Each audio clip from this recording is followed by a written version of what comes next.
வாழ்க்கைக்கு வழிகாட்டிய உலக பொருளுரை வித்தகன் வாழ்வியல் ஒழுவிலுக்கு வள்ளுவன் பிறந்த மண்ணில் உச்சி மீது வானிடிந்து வீழுகின்ற போதிலும் அச்சமில்லை அச்சமில்லை அச்சம் என்பதில்லையே என்று வீர முழக்கமிட்ட எட்டயபுரத்து முண்டாசு கவிஞன் பாரதி பிறந்த மண்ணில் வணிகம் செய்ய கால் பிடித்து குறுக்கு வழியில் நாட்டையே அபகரித்த அந்நியருக்கு தப்பமேல் கட்ட வேண்டும் என எடுத்து தனது உரிமைக்காக உயிரியை மீட்டு வரலாற்றில் முகம் கொடுத்த பாஞ்சாலங்குறிச்சி சிங்கம் இந்த வீரபாண்டிய கட்டபொம்மன் பிறந்த மண்ணில் ஆக இந்த வீர மண்ணினுடைய வழிகொண்டல்லவா நீ, இந்த வீர மண்ணினுடைய அசல் அல்லவா நீ, இந்த வீர மண்ணினுடைய வாரிசல்லவா நீ. உனக்கா வாழ்வில் தடுமாற்றம், உனக்கா துன்பம், உனக்கா துயரம். எனக்கு ஏன் அமைதியான பாடல். எதை தொலைத்து விட்டால் இயக்கத்தில் மறப்பதற்கு, எதை இழந்து விட்டால் இடிந்து போய் அமர்வதற்கு, சின்ன சின்ன சப்தங்களுக்கே செவிகள் செவிடாமல் சமாளிக்க போகிறார். சின்ன சின்ன சப்தங்களுக்கே இந்த செவிகள் செவிடானால் இலக்கிய எப்படி சமாளிக்கப் போகிறாய் என்று பஞ்சு பொறிகளை சுமப்பதற்கே உனக்கு தோல்களுக்கு தயக்கம் வந்தால் நாளை இரும்பு பொறிகளை எப்படியப்பா நீ சுமக்கப் போகிறாய்? சோர்வுகளில் சோர்ந்து போனது வாழ்வில் துன்பம் கொண்டாடுகிற இந்த சின்ன சின்ன பூங்காட்டு கடைகளுக்கே நீ பயந்து ஒழிந்துவிட்டால் உயர்வோடு போராடுகிற பேராற்றலை நீ உயிர் காட்டப் போகிறாய். எப்படி காட்டப் போகிறாய்? நீ இறப்பதற்குள் உனது திறமையெல்லாம் வெளிவந்து நீ யார் என்பதை எங்கு எப்படி எப்போது நிறுத்தி காட்டப் போகிறாய்? மீண்டும் சொல்கிறேன், நீ அமைதியை பிரசவித்த பிறகு என்கிறார். உனது தாயின் பிரசவத்தின் பொருந்து நீ மீண்டும் அமைதி. அதே காதலர்கள் பெற்றோர்களுக்கு தெரிஞ்சு போச்சு, இனிமே நம்ம மேரேஜ் லவ் மேரேஜ் ஆகுமா அரேஞ்ச் மேரேஜ் ஆகுமா இல்ல நம்ம நிலைமை என்ன ஆகும்னு தெரிஞ்சா அங்க நிம்மதி போச்சு, அங்க அவங்க அமைதி போச்சு. இது பெற்றோர்களுக்கு தெரிஞ்சு அந்த வரதட்சணை வந்து அடுத்து நிற்கும். எத்தனை பவுன் போடுற, மாப்பிள்ளைக்கு ஸ்கூட்டி வாங்கி தரியா, பைக் வாங்கி தரியா, கார் வாங்கி தரியா, இப்படி கேட்கின்ற போது மணமகளுடைய தந்தையருக்கு அப்போ எடப்பாரு அமைதி, தன்னம்பிக்கை, நிம்மதி போயிடும். சரிங்க, எல்லாம் முடிஞ்சு கல்யாணத்தை நடக்கும் போது ரிசப்ஷனை எந்த காலில் வைக்கிறது, அதுக்கு செலவு எவ்வளோ நினைக்கும் போது தாய் தந்தையருக்கு அப்போ போகும் அமைதி, தன்னம்பிக்கை, நிம்மதி. சரிங்க, இந்த கல்யாணம் முடிஞ்சு குடும்பத்தில் கால் எடுத்து வைக்கும்போது கிடைக்கின்ற குழந்தை நல்ல குழந்தை எக்மோர் ஹாஸ்பிட்டல்ல சிசரினா பிறக்குமா, நார்மல் டெலிவரியா பிறக்குமா அப்படிங்கும் போது அந்த பேரனையோ பேத்தியோ பார்ப்பதற்கு அந்த தாத்தாவுக்கும் பாட்டிக்கும் அங்க போகும் நிம்மதி, அமைதி. ஏங்க ஒன்றும் இல்லைங்க, சாதாரண ஒரு மனிதனுடைய வாழ்க்கை எப்படின்னு இருக்கு. ஒரு கூலி தொழிலாளி 10,000 ரூபாய் சம்பளம் வாங்குறான்னா அமைதியான முறையில வாழ்க்கையை நடத்த முடியுமா? ஒன்றும் இல்லைங்க, அமைதி பேரவைன்னு வந்துட்டீங்க. இதை அமைதியா நடத்துறதுக்கு அனுமதி வாங்குறதுக்கு எவ்வளவு அமைதி தேவைப்பட்டது, எவ்வளவு பொறுமை தேவைப்பட்டது, எவ்வளவு நிதானம் தேவைப்பட்டது, எவ்வளவு இடர்பாடுகள், எவ்வளவு சந்தர்ப்ப சட்ட சிக்கல்கள், இதெல்லாம் எப்படி இருக்குங்கிறது உங்கள் அனைவருக்கும் தெரியும். திருப்பி சொல்றேன், எல்லாத்தையும் தாண்டி முன்ன வந்துட்டோம். இந்த ஒரு நாள் சனிக்கிழமை, திங்கள், செவ்வாய், புதன், வியாழன், வெள்ளி, இந்த 4 நாட்கள் போயிட்டு வீக்கெண்ட் டேல வந்து நீங்க அழகா நீங்க எல்லாமே நீங்க சுற்றுலா போவீங்க, பீச்சுக்கு போவீங்க, ரிசார்ட்டுக்கு போவீங்க, கிளப்புக்கு போவீங்க, பப்புக்கு போவீங்க, ஜாலியா இருப்பீங்க. ஆனா அதையெல்லாம் விடுத்து அண்ணன் நித்யானந்தன் அவர்கள் விடுத்த கோரிக்கைக்கு செவிமடுத்து இங்க வந்து உட்கார்ந்துருக்கீங்க.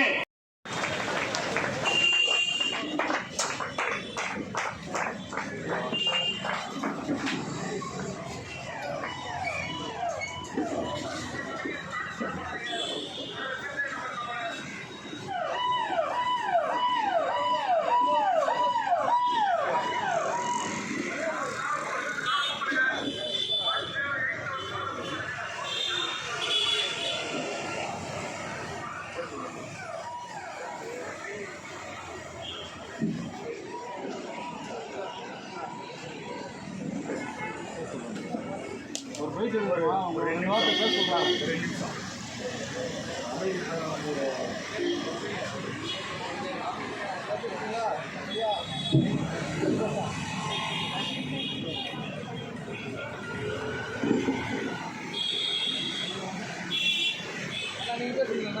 ஐயா ஆரம்பிங்க.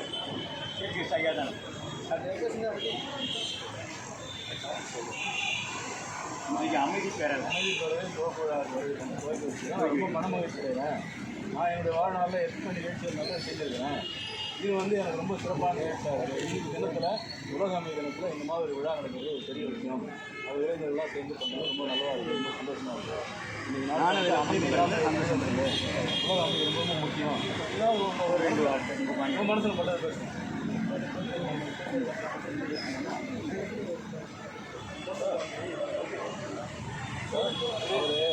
நீங்கள் வாய்ஸ்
பாலம் கல்யாணம்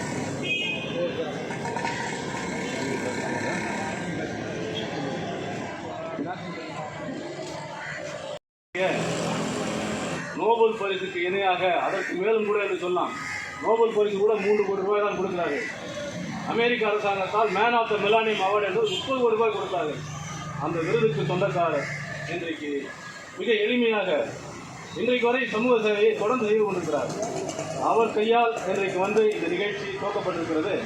அவரிடத்தில் நான் இந்த இன்விடேஷனை கொடுக்கின்ற பொழுதே கண்டிப்பாக வருகிறேன், மறுப்பதும் சொல்லவில்லை, வரமாட்டேன் என்று சொல்லவில்லை, என்ன நேரம் என்று குறித்து வைத்துக் கொண்டு கரெக்டாக அந்த நேரத்தில் வந்திருக்கிறார்கள்.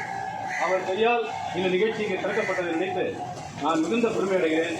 அவர் வந்து இந்த நிகழ்ச்சியில் கலந்து கொண்டு தன்னுடைய பங்களிப்பாக இந்திய ராணுவம் மட்டுமல்ல உலகத்தில் உள்ள அத்தனை நாடுகளும் பாதுகாப்பு என்ற பெயரில் மிகப்பெரிய தொகையை மக்கள் நல திட்டங்களுக்கு செலவிடாமல் அதை பாதுகாப்புக்கு செலவிடுகிற காரணத்தால் மக்களுக்கு நல திட்டங்கள் எல்லாம் சரியாக செயல்படுத்த முடியாது என்கின்ற அந்த ஆதங்கத்தை இங்கே வெளியிட்டு கொண்டிருக்கின்றார். ஆக அவருக்கு இந்த நேரத்தில் உலக அமைதி கருதி உடனடியாக நிறுத்தப்பட வேண்டுகிறோம். பதற்றத்தை உருவாக்கக்கூடிய கண்டம் விட்டு கண்டம் பாவும் அனைத்து வகையான ஏவுகணை சோதனைகளும் உலகில் எந்த நாட்டிலும் நடத்தப்படாமல் உடனடியாக நிறுத்தப்பட வேண்டுகிறோம். காந்தி மகான் வழியிலே அகிம்சை வழியில் உலக நாடுகளின் தலைவர்கள் அனைவரும் பயணிப்பதை உறுதி செய்யும் வகையில் ஐநா பாதுகாப்பு சபையின் உறுப்பு நாடுகளாக உள்ள உலகில் உள்ள அனைத்து நாடுகளும் எந்த வற்புறுத்தலும் இல்லாமல் தாமாக முன்வந்து ஐநா பாதுகாப்பு சபையில் தங்களது நாட்டின் முக்கிய பிரச்சனையாக இருக்கக்கூடிய எல்லை பிரச்சனை உட்பட எந்த ஒரு பெரிய பிரச்சனையாக இருந்தாலும் கூட அடுத்து வரும் 5 முதல் 10 ஆண்டுகளுக்கு போர் செய்ய விரும்பாமல் சமாதான பேச்சுவார்த்தை மூலம் பிரச்சனைகளை பேசி தீர்த்துக் கொள்ள சம்மதிக்கும் உலக அமைதிக்கான ஒப்பந்தத்தை அனைத்து நாடுகளும் பரிபூர்ணமாக சம்மதித்து அமைதியை விரும்பி கையொப்பமிட்டு அமைதியை காப்பாற்ற வேண்டுகிறோம்.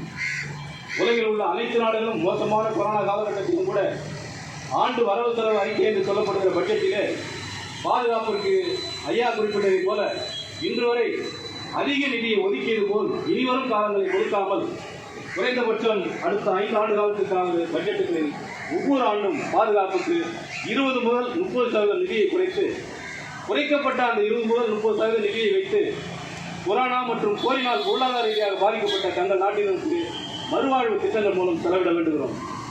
உலகெங்கிலும் உள்ள அனைத்து தீவிரவாத குழுக்களும் நக்சலைட்டுகளும் தனது தீய கொள்கை கோட்பாடுகளை எல்லாம் தன்னுடைய சாத்தார் எண்ணங்களை எல்லாம் அடுத்த 5 ஆண்டுகளுக்கு மூட்டை கட்டி வைத்துவிட்டு மனமாற்றம் அடைந்து உலக மக்களின் பொருளாதார பின்னடைவை கருத்தில் கொண்டு குறைந்தபட்சம் அடுத்த 5 ஆண்டுகள் வரையிலாவது எந்த நாட்டின் எல்லையிலும் ஊடுருவல் நிகழ்த்தி தீவிரவாத தாக்குதல்கள், தற்கொலைப்படை தாக்குதல்கள், விமானத்தை கடத்துதல் போன்ற செயல்களை எல்லாம் பிரிவினை கோரி செய்யாமல் தனது தாய்நாட்டை கொண்டாட விரும்பாமல் நற்சிந்தனையுடன் உலக மக்களின் தனது தாய்நாட்டு மக்களின் நன்மை கருதி அமைதி காக்க வேண்டுகிறோம்.